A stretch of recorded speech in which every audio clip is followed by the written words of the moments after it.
paso.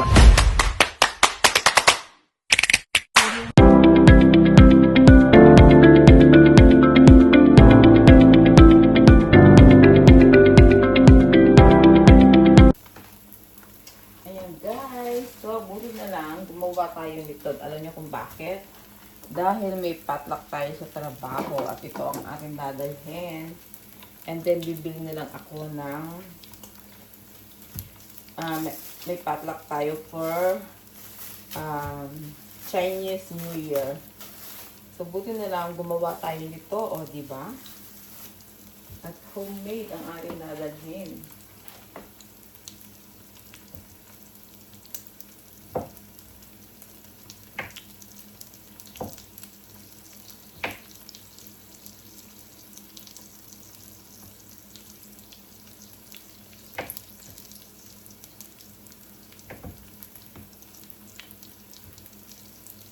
Yep.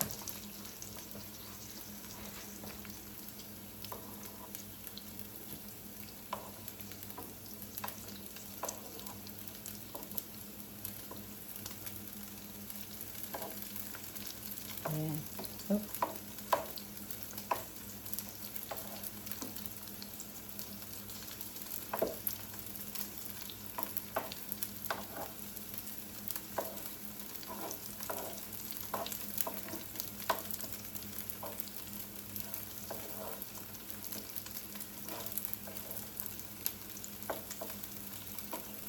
Sa dulo kasi masyadong malipis yung hiwa ko ng isa.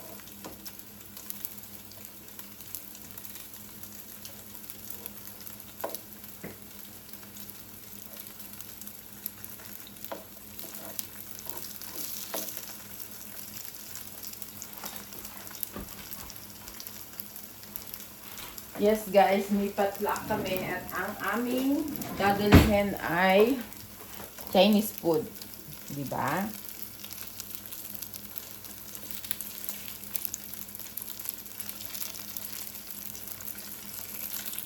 Chinese food ang dadalhin.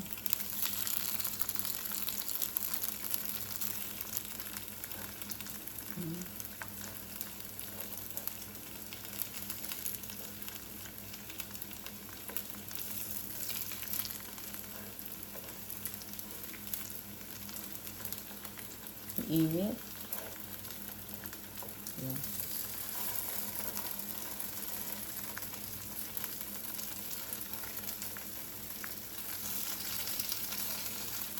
Bawal magdala ng American food. It's all about Chinese. So, Chinese food.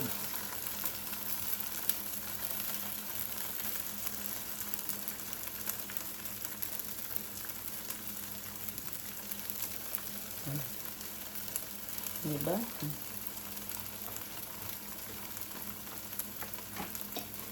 Pan natin guys.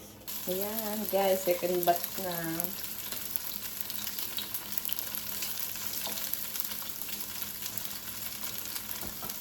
Hakat pa natin para maganda ang luto. Tapos ganito natin para pantay yung mantika.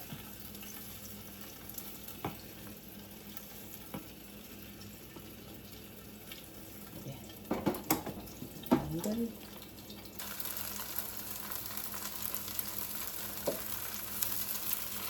May guys, alam nyo kagabi, nagtrabaho ako sa unit namin. Ang unit namin ay, ang pasyente namin ay most is nagkikimo at mga may cancer. Lahat ng, most ng pasyente namin is leukemia. Yes. May sakit sa dugo. So yesterday, last night, may pasyente kami na very sick talaga siya. And then, andun yung anak niya na lalaki. Dalawa lang pong anak niya. And then, this morning, ano siya, nag-agitated siya. Really agitated. So, may nurse, yung nurse namin, she was, really busy talaga sa kanya.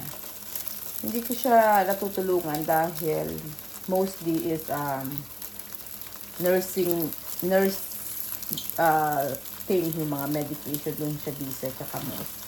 Pero nung bandang nag-C6 na, I check the time kasi usapan namin, ina-turn namin ang pasyente ng alas 6. So, ikukwento ko lang guys sa inyo yung nangyari sa akin kagabi. Hindi ako magbabanggit ng pangalan kasi bawal banggitin ng pangalan. Even my coworker, I'm gonna mention any name. Just gonna address a name like nurse and the patient. So, kasi bawal yun. HIPAA kasi yun. So, we're not gonna mention any name. So kaninang maga, exactly, 5:55, I enter the room. It's an isolation patient. I enter the room and then tinulungan ko yung nurse. So, actually sinabi niya, hindi pa daw pwedeng i-turn kasi nga nag-nosebleed ang pasyente. So sabi ko, sige, sabi ko, tapos sabi niya, pero pumunta ka sa loob ng kwarto, tulungan mo yung anak, kasi siya, busy talaga siya, busy. Sabi niya, tulungan mo kasi, I'm in the room, I need to, kailangan niya rin siyempre i-attend yung ibang pasyente niya. Sabi niya sa akin, tulungan ko daw yung anak to hold yung sa ilong kasi nagdudugo nga. Sabi ko, sige, I'll go. Sabi ko, walang problem. So, I entered the room, put my isolation down. Nilagay ko. Pag-enter ko sa room, na-met ko yung son, nandun yung son, and then me and the son alternate holding the nose, and because I can see how he's tired. So, halinhingan kaming dalawa, and plus, and then, time to time, tumatawag ako sa labas kasi nauubos yung suple, kasi hindi ka pwede magdala ng maraming suple kasi isolation. Sayang kasi in case na hindi mo naman magamit lahat. So,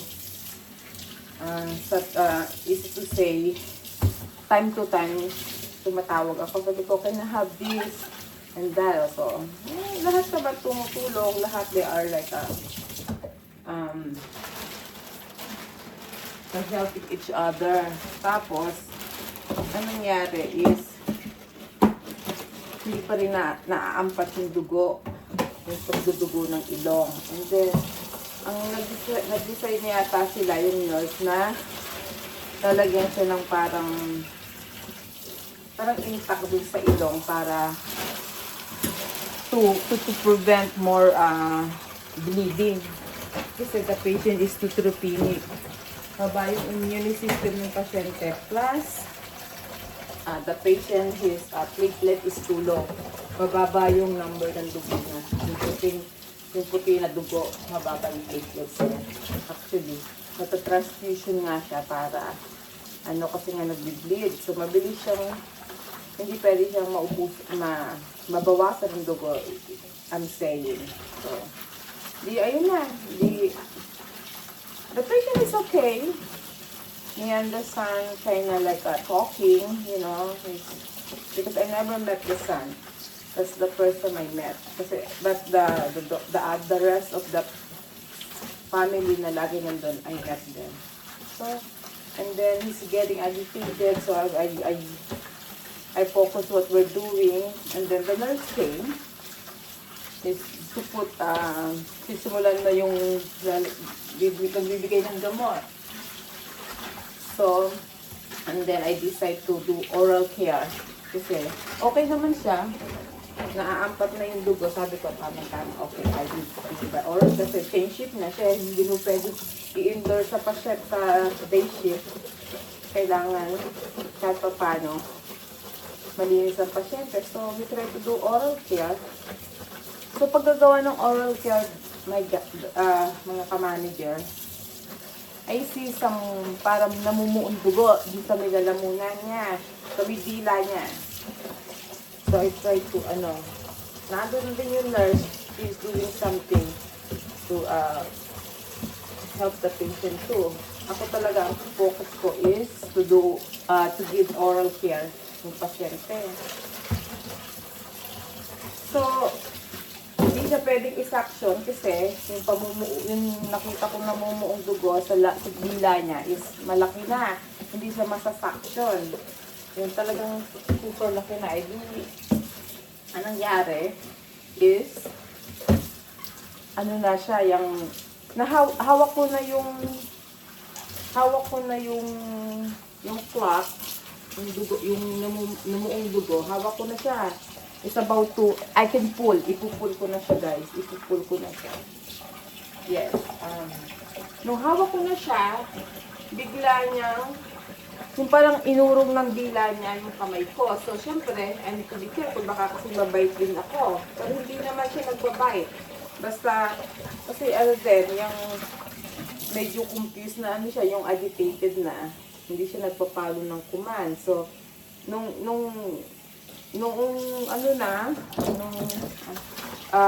nahawakan ko na yung ipupul ko, bigla siyang lumunok. So, kung sa napigilan niya. So, hindi ko nahila. Tapos, pili-pilit niyang lunukin. Tapos, sabi ko, no, buksan mo yung bibig mo, ganito, ganyan. Kailangan ma-pull yun. Otherwise, alam ko na yung nasa isip ko kasi na-repeat ko na yung dati. So, yun ang tinatry kong ma-avoid yung matuchok siya kasi malaki nga. Tapos, yung pangalawang beses na halfway na uli, yun, pinipilit niya talagang lunukin. Pero hindi niya pwedeng lunukin dahil super thick. Oo, super thick. So, super thick yung talaga yung namuong dugo dun sa kanyang Pagka yun ay nalunok niya, may tendency magbablock yung airway niya. Yun na yung naiisip ko talaga. Yun lang yung, wala akong ibang naiisip kundi sabi ko, pag hindi namin na-pull to,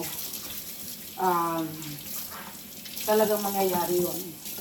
Guys, I never been scared. I never been afraid talaga. Not for myself, but naawa ko dun sa anak, kung pasyente namin. Kasi na-witness niya yun. Na-witness niya yung nag-agaw buhay yung nanay niya. So, hindi namin na-pull yung clot kasi pinipilit ng pasyente na iswallow.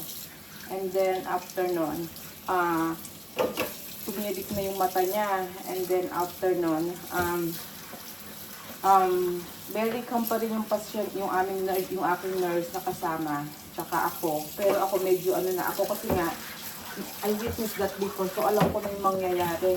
So ako talaga na, parang medyo nataranta ako, hindi ko malaman kung, the first thing na ginawa namin, tumawag kami ng help so they can call Cold Blue, una RRT, and then we said call the team, then we called the Cold Blue, everybody, all my nurses na, buti na lang, 6 o'clock na kasi yun, 6 something na, mga 6:50 na kasi yun, so medyo lahat ng mga nurse, tapos na sila sa iba nilang pasyente. So kung saan, may time silang tulungan yung pasyente yun. Kasi may kanya-kanya silang pasyente, so buti na lang, tapos na yung ibang nurses na tapos na rin ako mag-round sa pasyente ko. Tapos na akong mag-isonote, alam niyo yun. Talaga panghuli siya na ipinutos namin. Tapos, nung na siya, na tumawag na kami ng code, ng health, ng everything. Lahat ng nurse na nasa floor, most, pumasok sa loob para tulungan kasi talagang kailangan ng tulong. Kung hindi, in a minute, every seconds, talagang it's really important na mailabas niya yung na blockage doon sa kanyang airway. Ako lang at saka yung nurse talaga, Diyos ko po, kaming dalawa, kitang-kita ng dalawang mata ko yung nag-decline, nawala yung number. Sabi ko nga, I try to hold my tears pronoctasan kasi iniisip ko hindi ako pwedeng umiyak. Pero iyak na talaga ako kasi na ako. Kasi parang parang talagang na ano ako, nabigla ako sa nangyari. Pero I hope talagang pinilit ko na ano, na wag umiyak talaga. Kasi talagang ano, kasi syempre mawawalan din ng kumpiyansa yung ano, yung pamilya niya, yung pamilya pagka yung may mga ganyan sitwasyon sasabihin, nagpapanik kami. So, we try talaga na i-ano ko yung pasyente namin, yung pamilya, yung parang nakita niya na ano na hindi kami natataranta, na kalma pa rin kami, gano'n, yung alam pa rin namin yung mga ginagawa namin, yung ganun ba. Tapos nung ano na, pumasok na yung mga nurse, di, syempre sinabi namin, sabi ko, ganito ang nangyari, ganyan na, sabi ko, please, kailangan, lahat sila ang gagaling talaga. Sa iba-iba talaga, hindi nila magagawa yung nagawa ng mga nurse namin kanina. Whoever nakasama namin sa unit kanina, hindi nila kayang gawin yun. Kasi nakita ko talaga yung ano. Kasi kung hindi nangyari yun, we lost, may nauli lalo naman na bata. Alam mo yun? Lagi akong parang ano, hindi ko na dapat ko ikukwento. Kaya nung sabi ko, kanino ko kaya ikukwento? Kaya ano naman ako, sabi ko, ngayon naisip ko, sabi ko, kasi nag-text yung friend ko, si ano yung aking, yung my close friend sa work na lalaki. Nag-ano siya, nag-ano siya sa akin, nag-approach na kamusta daw. Hindi ko naman alam na yung pala yung kanyang pinakamusta. Kamusta daw ako? Sabi niya, how are you? Sabi niya ganyan. Sabi niya sa akin, ano daw, kamusta daw, ano daw ginagawa ko ganyan. So sabi ko, oh, I'm okay. Sabi ko ganyan. Tapos sabi niya, I heard what happened this morning. So ayun, kaya napakwento tuloy ako sa inyo. Pero, na ano naman siya, na-survive naman siya, yung nga lang, nagdala sa ICU. Para kasi ano siya, ma-1-to-1 siya doon. Kasi kami, hindi naman kami ICU. Plus, ang bilis-bilis, ang gagaling ng mga doktor. Nalagyan agad siya ng, ng tubo para tumulong pa. Kasi talagang pag hindi agad nilagyan ng pag hindi siya in-intubate, hindi agad talagang hindi niya kakayanin huminga ng sarili niya. Kasi parang napagod siya. Pero nailabas niya yung clot nung inaano siya, tinutulungan siya ng mga nurse. Talagang she's a fighter. Inano niya, tinrow out niya yung siya mismo push out yung clot. Pero alam mo yung nakita mo yung machine na nag-flat na siya, nag-zero-zero na siya na ano na talaga na as in zero-zero na siya yung ang oxygen niya. Nakita namin ng nurse from 98, 99 to